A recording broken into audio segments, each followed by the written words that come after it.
Hello students, welcome to my channel study zone. Study জোনের পক্ষ থেকে তোমাদের সবাইকে স্বাগত জানাই। আজকের ভিডিওটি ক্লাস 11 সেমিস্টার 2 দর্শনের প্রথম অধ্যায় যুক্তিবিজ্ঞানের প্রকৃতি, অবরোহ যুক্তি এবং আরোহ যুক্তি। এই অধ্যায় থেকে তোমাদের 3 নম্বরের প্রশ্ন আসবে পরীক্ষাতে। কোন অধ্যায় থেকে কত মার্কসের প্রশ্ন আসবে সব কিছু এই ভিডিওটিতে ডিটেলসে আলোচনা করা রয়েছে। তোমরা যারা এখনও এই ভিডিওটি দেখোনি তারা এই ভিডিওর ডেসক্রিপশান বক্সে ভিডিওটির লিঙ্ক দেওয়া রয়েছে, তোমরা সেখানে গিয়ে লিঙ্কে ক্লিক করে ভিডিওটি দেখে নিও। তাহলে তোমরা পরিষ্কার বুঝে যাবে যে কোন অধ্যায় থেকে কত নম্বরের প্রশ্ন আসবে।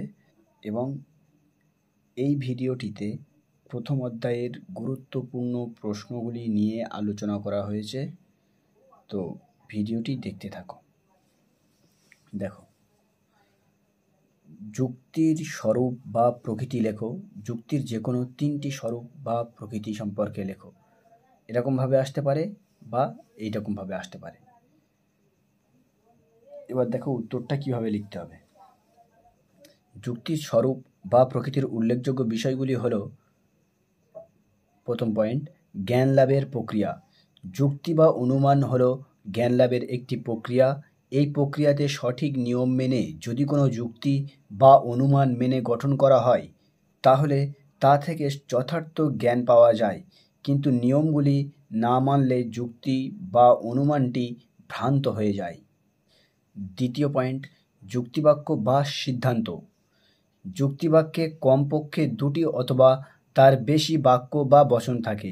এই বাক্যগুলির মধ্যে শেষের বাক্যটিকে বলা হয় সিদ্ধান্ত এবং বাকি বচন বা বচনগুলিকে বলা হয় যুক্তিবাক্য বা হেতুবাক্য বা আশ্রয় বাক্য। তৃতীয় পয়েন্ট, দ্বিবিধ রূপ। যে কোনো যুক্তি বৈধ হতে পারে, আবার তা অবৈধও হতে পারে। যুক্তিবাক্যটি থেকে সিদ্ধান্তটি যদি অনিবার্যভাবে নিশ্চিত হয় তবে যুক্তিটি বৈধ, আর তা যদি না হয় তবে তা অবৈধ রূপে গণ্য হয়। দেখো 3টি পয়েন্ট দেওয়া রয়েছে, 3 নম্বরের আসবে, তাই 3টি পয়েন্ট দ্বারা উত্তরটা শেষ করা হলো। দ্বিতীয় কোশ্চেন, অবরোহ যুক্তি কি বা অবরোহ যুক্তি কাকে বলে, উদাহরণ সহ লেখো।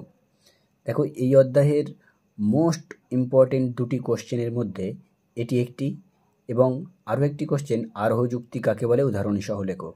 তো এই 2টি প্রশ্ন যদি সঠিকভাবে নিজেদের মুখস্থ করে নিতে পারো, পরীক্ষার জন্য রেডি করতে পারো, এই অধ্যায়ের জন্য আর অন্য কোনো প্রশ্ন তেমন আর দেখতে হবে না। এই 2টিই যথেষ্ট। আর কিভাবে তার যুক্তি আমি তোমাদের দিয়ে দিচ্ছি, পুরো ভিডিওটি দেখতে থাকো, তার যুক্তি তোমরা ভিডিওর মধ্যে পেয়ে যাবে।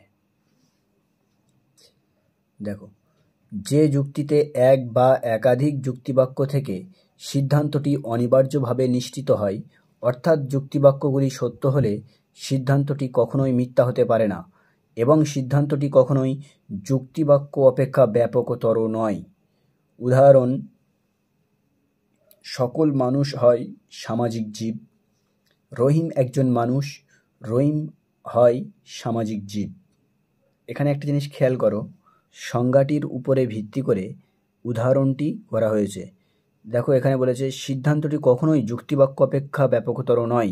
দেখো, সিদ্ধান্তটি সকল মানুষ, এখানে এর সার্বিকভাবে বলা হয়েছে সকল মানুষ, অর্থাৎ এর পরিমাণটা পুরো মানুষ্য জগৎকে নিয়ে বুঝিয়েছে। আর রহিম একজন মানুষ, রহিমটা একজন ব্যক্তিত্ব, সিদ্ধান্ত এসছে রহিম সামাজিক জীব। প্রথমে সকলকে বলেছে, তারপর একজনকে বলেছে, তাহলে নিশ্চয়ই রহিম সকলের থেকে ব্যাপকতর নয় বা প্রথম যুক্তিবাক্য থেকে ব্যাপকতর নয়। দেখো, পরের প্রশ্ন, অবরোহ যুক্তির বৈশিষ্ট্য দাও। এখানে শুধুমাত্র বৈশিষ্ট্য বলে লেখা রয়েছে, কিন্তু পরীক্ষাতে আসবে অবরোহ যুক্তির বৈশিষ্ট্য দাও, যে কোনো 3টি, যেহেতু তোমাদের প্রশ্নমান 3। দেখো, প্রথম বৈশিষ্ট্য, এক বা একাধিক যুক্তিবাক্য সমন্বিত। অবরোহ যুক্তির ক্ষেত্রে এক বা একাধিক যুক্তিবাক্য থাকতে পারে। দেখো, সংজ্ঞাটির খেয়াল করো, সংজ্ঞাটিতে বলা হয়েছে যে যুক্তিতে এক বা একাধিক যুক্তিবাক্য থাকবে, তাই প্রথম বৈশিষ্ট্য এক বা একাধিক যুক্তিবাক্য থাকবে। অনিবার্যভাবে নিশ্চিত। যুক্তিবাক্য থেকে সিদ্ধান্তটি অনিবার্যভাবে নিশ্চিত হয়। দেখো, পয়েন্ট মনে রাখলে পয়েন্টের ডিসকাস সহজেই মনে থাকবে, তেমনভাবেই নোটসটি বানানো। সিদ্ধান্ত অপেক্ষা ব্যাপকতর যুক্তিবাক্য। যুক্তিবাক্যটি সিদ্ধান্ত বাক্যের সমান হবে কিংবা সিদ্ধান্ত অপেক্ষা বেশি ব্যাপকতর হবে। দেখো, এই অধ্যায়ের দুটি মোস্ট ইম্পর্টেন্ট প্রশ্নের কথা বলেছিলাম। একটি তোমরা দেখলে অবরোহ যুক্তি কাকে বলে এবং তার উদাহরণ। এবার দেখব আরোহ যুক্তি কাকে বলে, উদাহরণ সহ ব্যাখ্যা করো। যে যুক্তিতে একাধিক যুক্তিবাক্যের ওপর নির্ভর করে প্রকৃতির একরূপতা ও কার্যকারণ নিয়মের সাহায্যে পর্যবেক্ষণ ও পরীক্ষণের মাধ্যমে সিদ্ধান্ত একটি সামান্য সংশ্লেষক বচন প্রতিষ্ঠা করা হয়, তাকেই বলা হয় আরোহ যুক্তি। দেখো, সংজ্ঞাগুলি পুরো পাই টু পাই মুখস্থ রাখবে। সংজ্ঞা ভুল হলেই উত্তর ভুল হবে এবং উদাহরণগুলি সব ভুল হয়ে যাবে। খেয়াল করো, উদাহরণ: রাম একটি মানুষ, রাম মরণশীল। রহিম একটি মানুষ, রহিম মরণশীল। শ্যামল একটি মানুষ, শ্যামল মরণশীল। অর্থাৎ সকল মানুষ হয় মরণশীল। দেখো, এখানে বলা হয়েছে যুক্তিবাক্য অপেক্ষা সিদ্ধান্ত বেশি ব্যাপকতর হতে পারে বা হয়। তাই দেখো, এখানে একজন নির্দিষ্ট করে ব্যক্তিকে বোঝাচ্ছে, আর এখানে সিদ্ধান্ত বেশি ব্যাপকতর অর্থাৎ সকলকে বুঝিয়েছে, সকল মানুষ হয় মরণশীল। দেখো পরের প্রশ্ন, বৈশিষ্ট্য অর্থাৎ আরোহ যুক্তির বৈশিষ্ট্য। 1. যুক্তিবাক্য থেকে নিশ্চিত সিদ্ধান্ত। অবরোহ যুক্তির মতো আরোহ যুক্তির সিদ্ধান্তটি ও সর্বদা যুক্তিবাক্য থেকে নিশ্চিত হয়, অর্থাৎ যুক্তিবাক্যই হল অবরোহ সিদ্ধান্তের মূল ভিত্তি। 2 পয়েন্ট, একাধিক যুক্তিবাক্য থেকে নিশ্চিত সিদ্ধান্ত। আরোহ যুক্তির সিদ্ধান্ত সর্বদা একাধিক যুক্তিবাক্য থেকে নিশ্চিত হয়, অর্থাৎ আরোহ যুক্তির সিদ্ধান্তটি কখনোই একটিমাত্র যুক্তিবাক্য থেকে নিশ্চিত হতে পারে না। 3 পয়েন্ট, সিদ্ধান্তটি অনিবার্যভাবে নিশ্চিত নয়। আরোহ যুক্তির সিদ্ধান্তটি যুক্তিবাক্য থেকে নিশ্চিত হয় ঠিকই, কিন্তু তা কখনোই অনিবার্যভাবে নিশ্চিত হয় না, অর্থাৎ যুক্তিবাক্যগুলি সত্য হলেও সিদ্ধান্তটি মিথ্যা হতে পারে। খুব পরের প্রশ্ন, অবরোহ যুক্তি ও আরোহ যুক্তির মধ্যে পার্থক্য আলোচনা করো। 1 নম্বর পয়েন্ট, ব্যাপকতাগত পার্থক্য।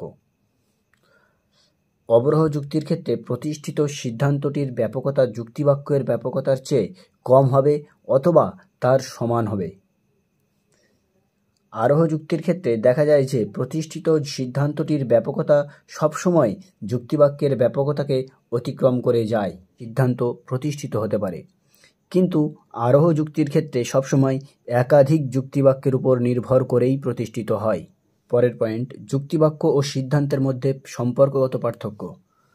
অবরোহ যুক্তির ক্ষেত্রে প্রতিষ্ঠিত সিদ্ধান্তটি অবশ্যই যুক্তিবাক্য দ্বারা সমর্থিত হয় ও প্রমাণিত হয়, কিন্তু আরোহ যুক্তির ক্ষেত্রে সিদ্ধান্তটি কখনোই যুক্তিবাক্য থেকে অনিবার্যভাবে নিশ্চিত হয় না। লাস্ট পয়েন্ট, বিশ্লেষক ও সংশ্লেষকমূলক পার্থক্য। অবরোহমূলক যুক্তি সর্বদা বিশ্লেষকমূলক হয়, কিন্তু আরোহ যুক্তি কখনোই বিশ্লেষক হয় না, আরোহ যুক্তি সর্বদা সংশ্লেষকমূলক হয়। দেখো, আরও একবার বলে দিচ্ছি, অবরোহ যুক্তি এবং আরোহ যুক্তি কাকে বলে উদাহরণ সহ লেখো। এই প্রশ্ন দুটি খুব গুরুত্বপূর্ণভাবেই নিজেরা মুখস্থ করবে এবং এই প্রশ্ন দুটি প্রতিটি স্কুলের খুবই ইম্পর্টেন্ট প্রশ্ন, এবং এই প্রশ্ন দুটি না এলেও যদি বৈশিষ্ট্য আসে কিংবা এদের তুলনামূলক বিচার করতে বলে, পার্থক্য লিখতে বলে, এই সংজ্ঞা দুটি যাদের মুখস্থ থাকবে তারা নিমেষেই লিখে দিতে পারবে। সুতরাং প্রশ্নপত্রটি ভালো করে পড়বে, অবরোহ এবং আরোহ যুক্তির উত্তরটাও ভালো করে মুখস্থ করবে। প্রতিটা প্রশ্ন দেখবে, এই ভিডিওটির প্রতিটা প্রশ্ন দেখবে অবরোহ যুক্তি এবং আরোহ যুক্তি রিলেটেড প্রশ্ন এবং তার উত্তর। সুতরাং ভিডিওটি ভালো করে দেখে নিও, প্রয়োজন হলে স্টপ করে নোট আকারে নিজেদের খাতায় লিখে নিও এবং মুখস্থ করে নিও। এবং এই চ্যানেলের মধ্যে তোমরা তোমাদের রাষ্ট্রবিজ্ঞান, ইতিহাস, দর্শন এই সমস্ত বিষয়ের গুরুত্বপূর্ণ প্রশ্নগুলি নিয়ে আলোচনা করা রয়েছে। তোমরা দেখে নিও এবং বন্ধুদেরকে শেয়ার করে সাহায্য করো।